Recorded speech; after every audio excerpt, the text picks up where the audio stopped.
Tu es le ciel. Le temple était entouré d'un silence si pur qu'il semblait avoir du poids. Ce n'était pas un silence qui se contentait de faire taire les sons, mais un silence qui apaisait aussi les pensées. Perchés sur une colline oubliée du temps, les murs de bois craquaient doucement à chaque souffle du vent, comme s'ils respiraient avec la montagne. Akira, un jeune disciple, était assis face au maître des ans. 17 hivers avaient marqué son âme, mais ses yeux portaient les tempêtes de nombreuses vies. Il était arrivé dans ce recoin du monde à la recherche de réponses, mais n'y avait trouvé que des questions, piquantes comme des épines dans la poitrine. « Maître, dit-il d'une voix tremblante. Parfois, je me sens si perdu que je ne sais plus si c'est moi qui pense, ou si je ne suis qu'une pensée en train d'être pensée. Comment puis-je savoir qui je suis vraiment, si chaque émotion que je ressens m'emporte comme un fleuve sans rive ?» Dezan ne répondit pas tout de suite. Il leva simplement les yeux vers le ciel. Il était clair, infiniment clair. Mais au loin, des nuages denses se formaient lentement. Ils étaient beaux dans leur mystère, capricieux dans leur forme. L'un ressemblait à un dragon endormi, un autre à un enfant qui pleure. Ils dérivaient sans direction apparente, mais ils n'étaient pas le ciel. Ils ne faisaient que le traverser. « Regarde le ciel, Akira, murmura le maître. Que vois-tu ? » Je vois les nuages. Beaucoup de nuages. Et le ciel ? Il est derrière, mais on le distingue à peine. Dezan hocha la tête. C'est ce qui se passe avec ton esprit. Les pensées et les émotions sont comme ces nuages. Elles se forment, se transforment, se dissolvent. Elles pleurent. Elles passent. Elles s'en vont. Mais toi, tu es le ciel. Tu as toujours été le ciel. Le jeune homme resta silencieux. Ces mots ne s'entendaient pas avec l'esprit, mais avec la moelle de l'âme. Mais parfois je ressens de la colère, de la peur, du désir, de la tristesse, et je crois que je suis tout cela, insista Akira. Quand une émotion m'envahit, je m'y noie. Comment pourrais-je ne pas l'être, si c'est si fort en moi ? Je vais te donner une histoire, dit le maître en plissant calmement les yeux. Une histoire qui commence aujourd'hui, et qui se terminera lorsque tu te reconnaîtras dans le ciel, et non dans les nuages. Akira se pencha en avant, comme si son âme voulait écouter avec tout son corps. Il y a de nombreuses années, avant ta naissance, avant même que ce temple ne soit construit sur ce rocher, il existait un petit lac caché parmi les bambous. À sa surface se reflétaient les jours et les nuits, les saisons et les étoiles. Mais il n'avait jamais cessé d'être de l'eau. Un jour, poursuivi des ans, un voyageur s'approcha du lac, le visage déformé par l'angoisse. Les larmes coulaient sans fin, et chaque sanglot semblait briser le reflet du ciel dans l'eau. « Je suis brisé, » dit le voyageur. « Je suis fait de douleur, de souvenirs, de honte. Je suis tout ce que je ne veux pas être. » Le lac, dans son silence, ne répondit pas. Il resta simplement lac. Mais lorsque le voyageur s'agenouilla, épuisé par ses pleurs, quelque chose se produisit, il vit ses larmes se fondre dans l'eau sans laisser de traces. Il comprit alors que ce n'était pas la douleur qui définissait son être, mais l'espace qui l'accueillait. « Tu es ce lac, Akira, dit le maître. Ou mieux encore, tu es le ciel qui embrasse tout sans s'attacher à rien. » Le jeune homme ferma les yeux. Et pendant un instant, juste un instant, il sentit en lui un espace qui ne pleurait pas, qui ne craignait pas, qui ne désirait rien. Un espace bleu, ouvert, inaltérable. Mais alors, que dois-je faire de mes émotions ? Demanda-t-il d'une voix presque inaudible. Observe-les, répondit Dezan. Nomme-les avec tendresse, voici la peur, voici la colère, voici le désir. Regarde-les comme des nuages. N'essaie pas de les attraper. Ne les rejette pas, laisse-les passer. Akira leva à nouveau les yeux vers le ciel. Le dragon de nuages s'était dissous dans le vent. L'enfant en pleurs n'existait plus. Il ne restait que le ciel. Bleu. Silencieux. Témoin de tout, et possesseur de rien. Quand tu apprendras à vivre comme le ciel, dit le maître en se levant lentement, rien ne pourra plus te posséder. pas même toi-même. Et sans ajouter un mot, il s'éloigna entre les arbres, laissant le jeune homme seul avec un cœur qui battait selon un rythme venu non du corps, mais du centre même de son être. Ce jour-là, Akira n'eut pas besoin de comprendre. Il avait seulement besoin de se souvenir. Cette nuit-là, Akira ne dormit pas. Non pas à cause de l'insomnie ou de l'agitation, mais parce que quelque chose de nouveau ou peut-être de très ancien s'était allumé en lui. Il resta assis sous le porche du temple, enveloppé par la brume qui montait de la forêt. Il ne pensait à rien, mais tout lui parlait. Le murmure des feuilles. Le chant lointain d'un hibou. La respiration lente de la terre. Tout était si simple, et pourtant si vaste. Pour la première fois depuis des années, Akira ne s'accrochait plus à sa tristesse. Il la ressentait, bien sûr. Elle était là, comme une brise humide dans la poitrine. Mais il ne tentait plus de fuir. Il ne l'embrassait pas non plus. Il la regardait passer. « Je suis le ciel », se répétait-il doucement. « Ceci n'est qu'un nuage. » Et avec cette phrase, le silence devint un refuge. À l'aube, Dezan était déjà réveillé, balayant les feuilles mortes du zendo. Un geste humble, répété chaque matin, que le maître accomplissait comme un rituel sacré. Lorsqu'Akira s'approcha de lui, il n'y eut pas de salutation. Seulement des regards, qui se comprenaient déjà sans mots. « Le maître, dit le jeune homme. Parfois, j'ai l'impression de ne pas avancer. Comme si je revenais toujours au même endroit. Comme si mes émotions étaient des vagues qui reviennent encore et encore. Est-ce que cela signifie que je n'évolue pas ?» Dezan s'arrêta, appuyé sur son vieux bâton de bambou. « Ne confonds pas le ciel avec le temps qu'il fait, répondit-il. Le ciel ne change pas. Ce qui change, c'est ce qui le traverse. » Et après un instant de silence, il ajouta. « Chaque fois que tu choisis d'observer sans juger, chaque fois que tu respires au lieu de réagir, tu nettoies un peu plus le miroir. Ne t'attends pas à ce que les nuages disparaissent. Apprends simplement à ne plus les craindre. » Akira acquiesça. Il voulait y croire. Il sentait que ces mots avaient des racines, même s'il ne savait pas encore où elles allaient pousser. Le maître posa le balai et se dirigea vers la forêt. « Viens avec moi, dit-il.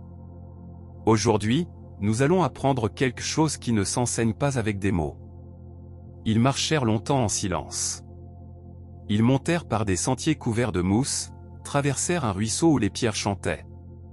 Et arrivèrent enfin à une vieille plateforme de bois, ouverte sur le ciel. C'était le point le plus haut de la montagne. De là, on voyait tout, la vallée, le temple, les nuages qui couraient, l'horizon. Dezan s'assit en tailleur. Akira l'imita. « Maintenant regarde, murmura le maître.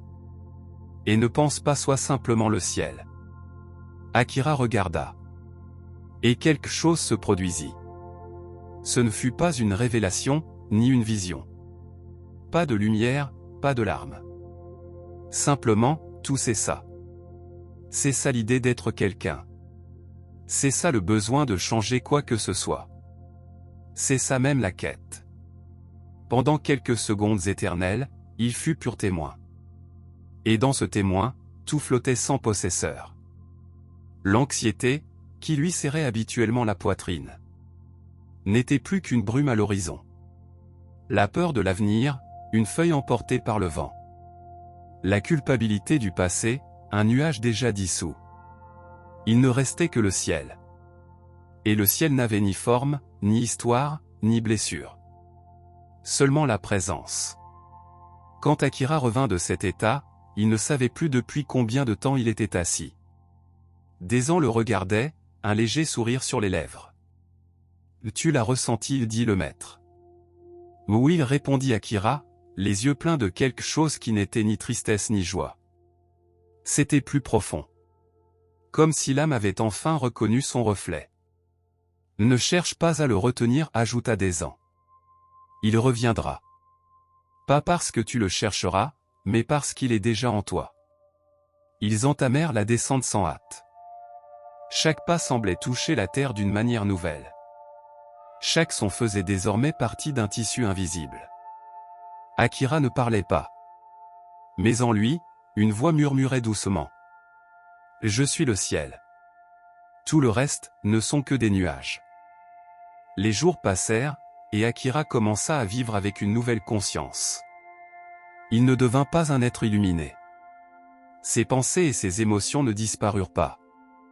Mais quelque chose en lui avait changé profondément. Il ne se confondait plus autant avec elles. Il apprenait à les observer avec un peu de distance. Comme on contemple le courant d'une rivière sans y plonger. Un après-midi, alors qu'il balayait les feuilles du jardin intérieur du temple, Akira sentit la tristesse revenir le visiter, sans prévenir. Il n'y avait pas de raison précise, juste une sensation lourde, grise. Comme un nuage qui s'installe sur le cœur sans motif apparent. Autrefois, il aurait tenté de fuir. Il aurait craint de s'y noyer. Mais cette fois-ci, il posa le balai et s'assit en silence. Sous le vieux prunier de la cour. Il inspira. Il expira. Et murmura doucement, « Ceci aussi passera. » La tristesse était comme une pluie fine. Elle humidifiait les pensées, troublait le regard. Mais n'avait pas de racines. Il la regardait depuis cet espace vaste qu'il avait découvert. Là-haut sur la montagne, ce ciel intérieur. Qui n'avait pas besoin de se défendre ni de rejeter quoi que ce soit. « Je te vois », murmura-t-il. Et c'est d'accord. Pendant des heures, il ne bougea pas. Il ne fit rien. Il resta simplement avec elle, sans jugement, sans lutte. Et lorsque le soleil commença à se coucher, la tristesse se dissipa aussi. Pas par magie. Pas par effort.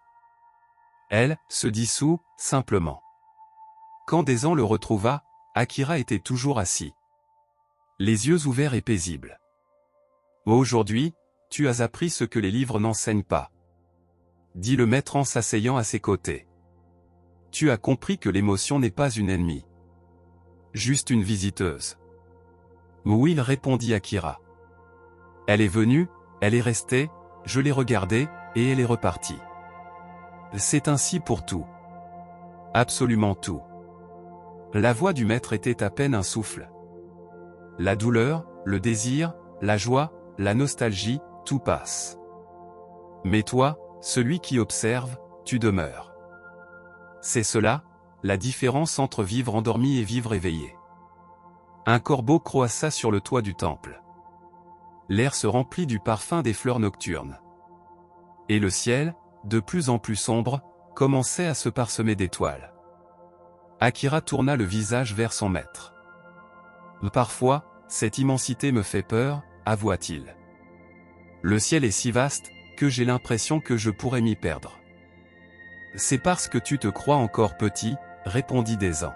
« Mais tu n'es pas une goutte dans le ciel. Tu es le ciel lui-même. Sans bord. Sans fin. Et aucune émotion, si grande soit-elle, ne peut te contenir. » Akira baissa les yeux. Il lui était encore difficile de se sentir digne d'une telle vérité. Il se sentait trop humain, trop fragile. Comme s'il lisait en lui, le maître ajouta. « Être le ciel ne veut pas dire ne pas pleurer. Cela ne veut pas dire ne jamais douter. Cela veut dire ne pas être emporté par chaque nuage qui traverse ton horizon. » Silence. Ils restèrent là, écoutant le chant nocturne des insectes. Il n'était plus nécessaire de dire quoi que ce soit. Quelque chose dans l'air scellait les mots. Et cette nuit-là, pour la première fois, Akira rêva qu'il volait. Pas comme un oiseau. Pas comme le vent. Mais comme le ciel lui-même. Infini. Intact. Plein de tout. Vide de tout. Libre. L'aube s'était glissée sans bruit entre les piliers du temple. L'encens brûlait encore sur les autels. Et le bol de bronze résonnait d'un écho doux après le premier coup de la journée. Akira marchait pieds nus dans les couloirs de bois. Le regard paisible. Comme si ses pas flottaient entre le rêve et l'éveil. Depuis qu'il avait commencé à observer ses pensées comme des nuages. Tout suivait un autre rythme. Les choses restaient ce qu'elles étaient. Mais elles ne le dominaient plus. La faim, le désir, les souvenirs, la culpabilité venaient, murmuraient un instant, puis s'en allaient. Il ne bâtissait plus de maison en elle. Il se contentait de les écouter depuis le seuil. Ce jour-là, le maître des ans lui demanda de l'accompagner au village. C'était rare. Le maître quittait rarement le temple. Mais Akira ne posa pas de questions. Il le suivit, comme on suit le cours d'une rivière dont on ignore encore le destin. Ils descendirent lentement la montagne. Le soleil effleurait à peine les cimes des arbres. Et la rosée brillait comme des perles sur les champs de thé. Aucun des deux ne parlait. Mais le silence entre eux n'était pas vide. Il était plein. Comme un bol qui n'a pas besoin d'être rempli. Le village était plein de voix, de rires, de hâte. Des enfants couraient. Des marchands criaient leurs offres. Des anciens racontaient des histoires au soleil que personne n'écoutait vraiment. Pour Akira, c'était comme revenir à une ancienne vie. Une vie où les émotions régnaient sur son corps. Et les pensées dictaient leurs lois sans appel. « Tu vois tout cela, dit enfin le maître. Chaque personne ici croit quelle est ses pensées. Quelle est son histoire, sa blessure, son désir. Mais ce n'est pas vrai. Elles ont simplement oublié. Pourquoi oublions-nous, maître ? Des ans s'arrêta devant un puits. Où une femme puisait de l'eau. Parce que le ciel est si vaste, répondit-il. Qu'il fait peur. Et les nuages nous donnent l'illusion d'une forme. D'un contour, d'une identité. On s'y attache parce qu'ils nous font sentir quelqu'un. Même si ce quelqu'un souffre. C'est toujours mieux que le vide. Et comment vit-on, en sachant qu'on n'est pas les nuages ? Le maître le regarda profondément. Avec légèreté. Avec compassion. Avec rire. Quand tu sais que tu n'es pas la colère. Tu peux la regarder sans peur. Quand tu sais que tu n'es pas la peur. Tu peux l'accueillir sans qu'elle te dévore. Quand tu sais que tu n'es pas ton histoire. Alors tu peux vivre libre. Akira acquiesça. Mais quelque chose remuait encore dans sa poitrine. Comme un nuage sombre qui refusait de partir. Ils traversèrent le marché. Et s'arrêtèrent devant une vieille femme qui vendait des fleurs. Ses mains étaient usées. Ses yeux voilés. Mais son sourire était clair comme une eau de source. Le maître s'inclina et lui acheta un petit bouquet de fleurs de lotus. « Pour qui sont-elles » demanda Akira. « Pour l'autel » répondit Des-Ans. « Mais aussi pour toi. »« Pour moi ?»« Oui. » Le lotus naît dans la boue, tu le savais ? Ses racines plongent dans les eaux les plus troubles. Mais sa fleur, elle, ne se tache jamais. C'est cela, ton essence. C'est cela, le ciel que tu es. Akira prit le lotus entre ses mains. Il était fragile et parfait. Et pour la première fois, il comprit quelque chose de plus profond que toutes les paroles précédentes. Sa douleur n'était pas une erreur. Sa tristesse n'était pas une tâche. Ses émotions n'étaient pas des ennemis. Tout faisait partie du chemin. Tout aidait à se souvenir. Tout passait. Mais lui, il demeurait. Ce soir-là, de retour au temple, il plaça le lotus dans un bol d'eau devant l'autel. Il le contempla longuement. Non comme on adore une fleur, mais comme on reconnaît en elle le reflet de son propre éveil. La 5e lune depuis l'arrivée d'Akira au temple fut aussi la plus silencieuse. Non pas parce qu'il n'y avait plus de bruit, mais parce qu'il ne vivait plus si près du tumulte intérieur. Pendant des années, son esprit avait été comme un tambour battant sans rythme. Des pensées qui cognaient. Des émotions qui criaient. Comme si chacune voulait dominer l'autre. Mais à présent, quelque chose s'était ouvert en lui. Un espace. Un refuge. Un ciel. Ce n'était pas constant, bien sûr. Parfois, il se couvrait. Parfois, la pluie tombait violemment. Mais même sous l'orage émotionnel, Akira se souvenait de lever les yeux. Ou plutôt, de les tourner vers l'intérieur. Un jour, alors qu'il préparait les offrandes de l'autel, il se surprit à sourire sans raison. Non par joie, mais par reconnaissance. La vie coulait autour de lui. Et il n'essayait plus de la maîtriser. Il voulait simplement en faire partie. C'est au cœur de ce calme qu'une lettre arriva. Une fine feuille de papier, mal pliée, apportée par un voyageur. Elle venait de son petit frère. Et avec elle, les nuages revinrent avec force. Le père est malade. Il ne parle plus depuis plusieurs jours. Maman pleure tout le temps. Je ne sais pas s'il va s'en sortir. S'il te plaît, reviens. Akira lut la lettre, le cœur serré. Les émotions éclatèrent comme des orages longtemps retenus. Culpabilité. Peur. Anxiété. Doute. Et s'il était déjà trop tard? Et si cette quête de paix n'avait été qu'une fuite lâche? Et s'il ne pouvait plus jamais parler à son père? Il courut dans la forêt sans prévenir le maître. La lettre tremblait dans sa main comme une feuille sèche. Chaque pas formait un nœud de plus dans son ventre. Les pensées se multipliaient, comme des éclairs dans son ciel intérieur. Et au milieu de cette confusion, il s'arrêta devant l'étang du temple. L'eau restait calme, reflétant les nuages gris qui passaient au-dessus. Akira tomba à genoux. Où est le ciel maintenant? Murmura-t-il, haletant. Où est cet espace clair quand la douleur me traverse? Le silence fut sa seule réponse. Mais après quelques secondes, il se rappela les mots du maître. N'essaie pas de faire disparaître les nuages. Souviens-toi seulement que tu n'es pas eux. Il ferma les yeux. Inspira. Expira. Il sentit l'angoisse. Il ne la repoussa pas. Il sentit la peur. Il ne la fuit pas. Il sentit l'amour pour son père. Et il le laissa couler sans honte.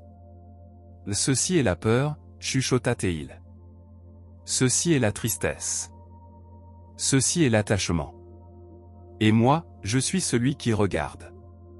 Les émotions ne disparurent pas. Mais elles cessèrent de tracer la route. Akira se releva, calme. Le soir même, il alla voir le maître. Il le trouva près du potager, en train de tailler lentement les arbres fruitiers. « Je dois partir », dit-il sans détour. Daisan ne demanda rien. Il le regarda avec une paix si profonde qu'on aurait cru qu'il l'attendait. « Sais-tu ce que tu vas faire là-bas » demanda-t-il. « Oui. Je vais prendre soin. Non seulement de mon père, mais aussi de mon esprit. De mes émotions. Non pas les contrôler, mais ne plus me perdre en elles. Je vais me souvenir du ciel. » Daisan acquiesça. « Alors tu ne pars pas vraiment. Tu étends simplement le temple jusqu'où tu iras. » D'un geste doux, il lui tendit un petit objet enveloppé dans du tissu. C'était un miroir. Rond. Parfait. Sans cadre. À quoi cela sert-il? Demanda Akira. Pour les jours où tu oublieras qui tu es. Regarde-le. Tu n'y verras pas un visage. Tu y verras le ciel derrière toute chose. Akira le rangea avec respect. Et quand il prit la route vers la maison familiale, il ne se sentait pas moins spirituel, mais plus humain, plus conscient, plus présent. Et plus que tout, plus ciel que nuage. Le voyage de retour à la maison fut long et silencieux. Akira marchait d'un pas mesuré, sans hâte, comme si chaque pierre du chemin méritait d'être sentie. Le monde semblait plus bruyant qu'au temple, les charrettes grinçaient, les chiens aboyaient, les voix remplissaient l'air de préoccupations ordinaires. Mais en lui, quelque chose restait immobile. Ce n'était pas qu'il ne ressentait rien. Bien au contraire. Son cœur battait fort à l'idée de voir son père malade. Mais désormais, il savait distinguer. Le ciel en lui ne tremblait plus à chaque vent. Les émotions étaient des visiteuses intenses, oui mais passagères. L'observateur en lui était toujours là, paisible. À son arrivée au village, l'odeur familière du riz cuit et de la terre humide l'accueillit. Chaque recoin lui parlait avec la voix de l'enfance. La maison où il avait grandi tenait toujours debout, bien qu'usée par le temps. La porte grinça en s'ouvrant. Et sa mère apparut, son visage marqué par les larmes et les années. Il n'y eut pas de mots. Seulement une étreinte tremblante. Et entre eux, un ancien fleuve recommençait à couler. Il est dans son lit, dit-elle enfin, en écartant une mèche de cheveux de son front. Il n'a rien dit depuis 3 jours. Il respire à peine. Akira entra dans la chambre de son père. Cet homme autrefois fort comme un chêne, têtu comme la pierre, dur comme l'hiver, n'était plus qu'un écho. La peau pâle, les yeux à demi clos. La bouche légèrement courbée, comme si elle murmurait déjà vers l'au-delà.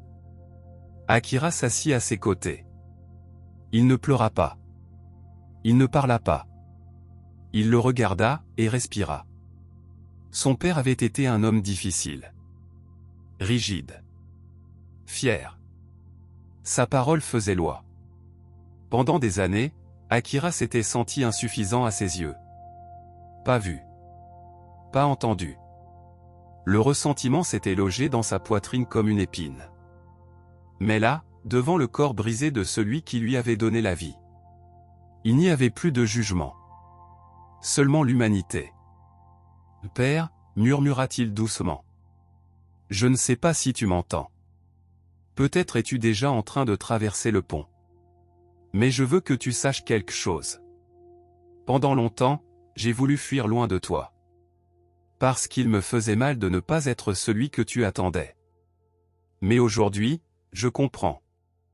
Toi aussi, tu étais une nuage. Tes cris, ta distance.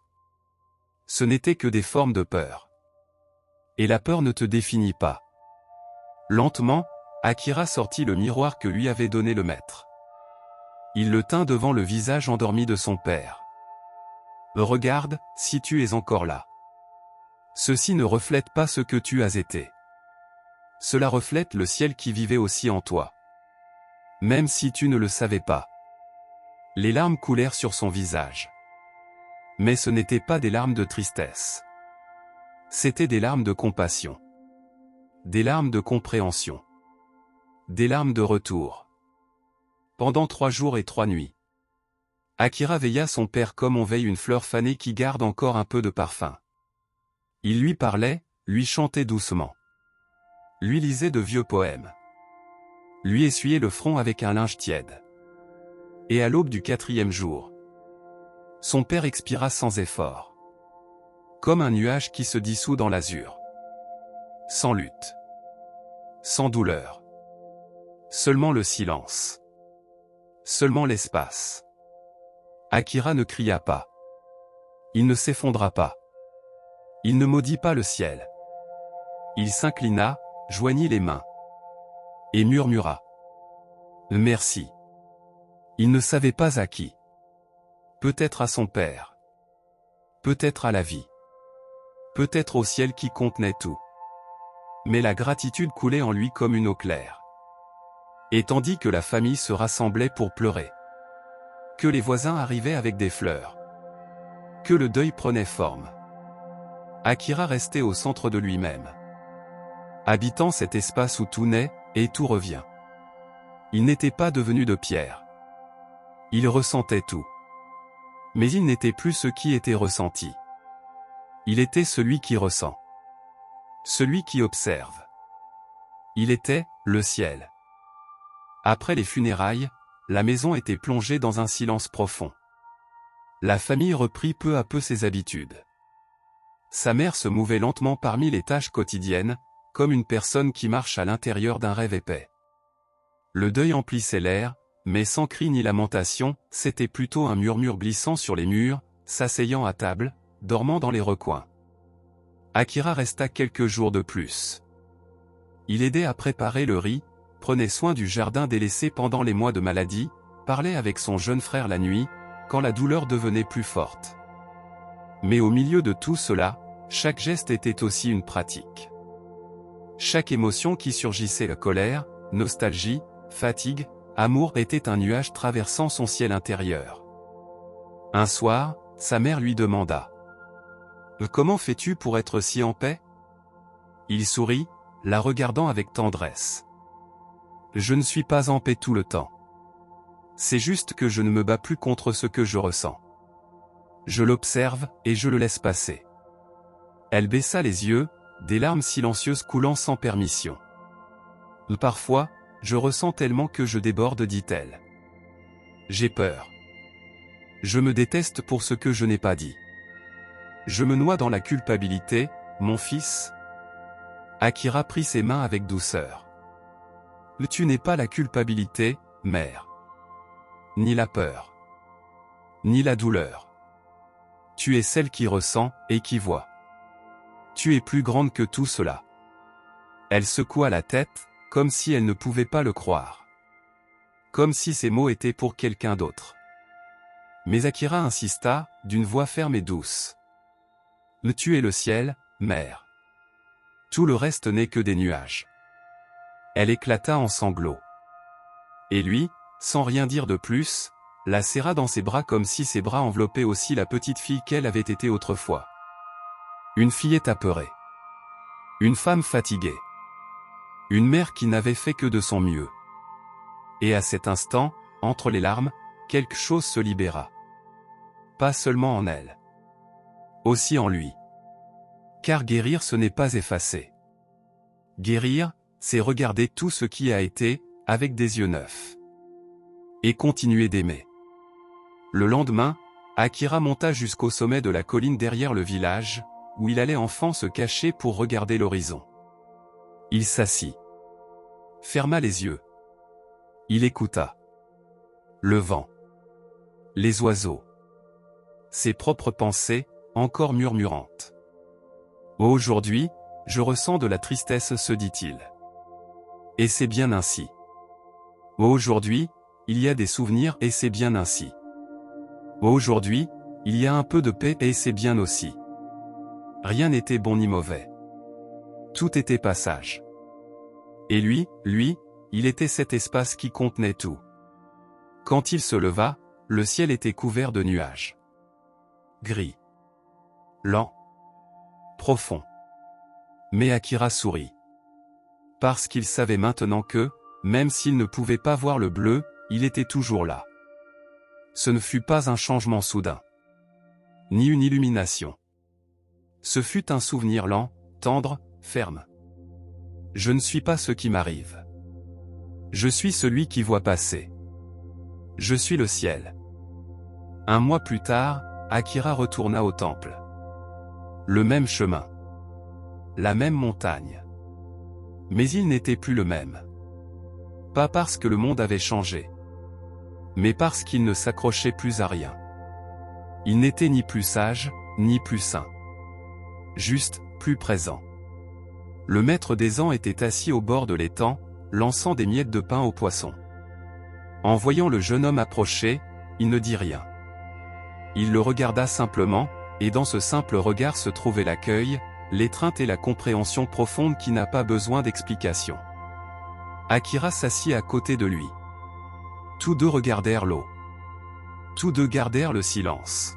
« J'ai enterré mon père, dit enfin Akira. Et tu t'es retrouvé toi-même, répondit le maître. Le vent agita doucement les saules. L'étang restait immobile, reflétant le ciel et ses nuages. J'ai vu beaucoup de nuages là-bas, raconta Akira. La douleur. La peur. L'amour. Les souvenirs. Ils m'ont traversé. Certains jours, je me sentais perdu. Et qu'as-tu fait? Je les ai laissés passer. J'ai pleuré, parfois. J'ai ri, d'autres fois. Mais je suis toujours revenu à l'espace qui les observe. Je ne les ai pas repoussés. Je ne les ai pas niés. Je les ai juste regardés. Des ans hocha la tête. Un léger sourire apparut sur son visage, comme s'il écoutait une vieille mélodie qui résonnait à nouveau. C'est tout. Il n'y a pas d'autre secret. Voir sans attachement. Sentir sans posséder. Être sans se défendre. Akira sortit de l'intérieur de sa tunique le petit miroir qu'on lui avait donné. Il le tint entre ses mains et le regarda un instant. Je n'en ai plus besoin pour me souvenir, dit-il. Parce que maintenant je sais que je n'ai pas besoin de me chercher, quand j'arrête de chercher. Le maître prit le miroir et le posa sur une pierre près de l'étang. Que d'autres le trouvent quand viendra leur heure de se souvenir. Un nuage passa devant le soleil, projetant brièvement une ombre sur leur visage. Mais cela n'avait pas d'importance. Ni le froid, ni la lumière ne pouvaient troubler ceux qui étaient déjà éveillés en eux. Et maintenant ? Demanda Akira. Que fait-on quand on se souvient qu'on est le ciel ? Dezan regarda l'eau. On balaie le temple. On arrose le jardin. On écoute ceux qui souffrent. On rit avec ceux qui rient. On vit. C'est si simple, si profond. Akira soupira, et dans ce soupir s'envolèrent des siècles de fardeau. Plus tard, alors qu'il lavait les bols du déjeuner, un nuage de nostalgie traversa sa poitrine. Il le sentit. Il le nomma. Et il le laissa partir. Pendant qu'il balayait les feuilles de la cour, une rafale de joie le traversa. Il la vit aussi. Il la laissa aussi passer. Rien ne restait. Tout coulait. Et avec chaque émotion, il se rappelait. Je suis le ciel. Tout le reste n'est que des nuages. Cette nuit-là, il se rassit sous le vieux prunier. La lune était haute. Les étoiles scintillaient comme des pensées qui n'avaient pas besoin d'explication. Il ferma les yeux. Il ne cherchait plus à atteindre quelque chose. Il ne désirait plus fuir. Il habitait simplement. Un espace. Un témoin. Un ciel. Lui-même. Et ainsi, au cœur de la nuit, sans parole, sans nom. Sans peur. Il éveilla une dernière vérité. Rien n'était étranger. Rien n'était brisé. Tout était à sa place. Même les nuages. Même lui. Même toi, qui écoutes cette histoire. Parce que toi aussi. Tu es le ciel.